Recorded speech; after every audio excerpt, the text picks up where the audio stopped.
Şimdi sizlere soruyorum ey insanlık. Söyleyin bana, buna hangi yürek dayanacaktır? İnsanlar birbirine alemlerin Rabbi olan Allah'ı tanıttığı için ömrünün bütününü hapisteki acılarla geçiriyorlar. Artık Çin demek Doğu Türkistan'daki Uygur kardeşlerimiz için cin demektir. Bu yüzden sabır bizim için asırlardır biçilmiş kaftan, mayalarımıza tuz diye katılan dünya cehennemimizin Firdevs cennetine açılan tek yoldur. Sabır kavramı olmasaydı dinimizin, milletimizin, tarihimizin oluşumu kıyamette nasıl beden bulabilirdi ki? Daha kötüsünü yaşamadı, hiç değilse namus ve iffetini Allah'ın koruma altında tuttuğu için her geçen gün daha çok şükreden kadınlarımız yok mu bizim?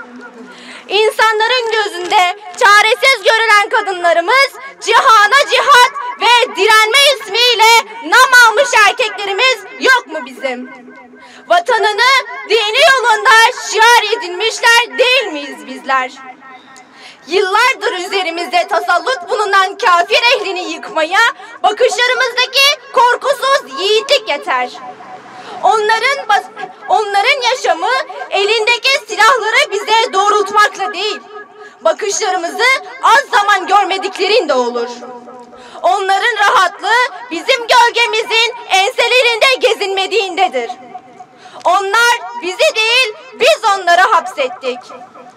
Bizim bedenlerimiz kan revan içinde yaşasa da ruhlarımız prangasız ve özgürdür.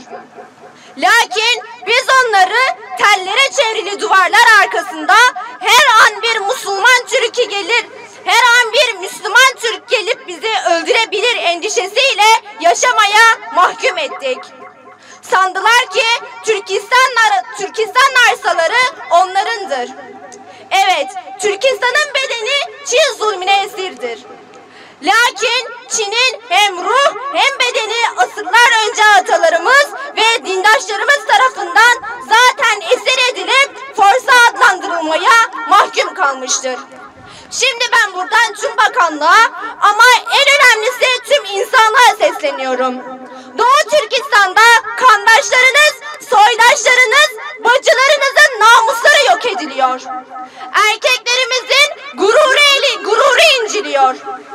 Çocuklarımız daha aile sevgisine doyamadan, daha çocukluğunu yaşayamadan çocukluğu ve aileleri elinden alınıyor.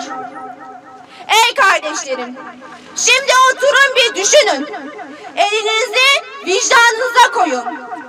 Siz Doğu Türkistan'daki o mazlumların çektiği o acıya gözünüzü yumarak geceleri yatağınızda sımsıcak organlarınızı ayağınızı uzatarak yatabiliyorsanız önce Müslümanlığınızı ama en önemlisi gelin bir insanlığınızı sorgulayın. Ben bir Müslüman kızı olarak sizden tek ricada bulunacağım. Elimize el, sesimize ses, ayağımıza ayak, çığlığımıza çığlık olmanızı isterim. Sizden tek ricam budur. Ben bir Uygur kızı olarak, Uygur çocuğu olarak sizden tek ricam budur. Çinlilerin parası varsa bizim de imanımız vardır. Çinlilerin gücü varsa bizim de Allah'ımız vardır. Allah hepimizin yar ve yardımcısı olsun. Teşekkür ederim. Allah!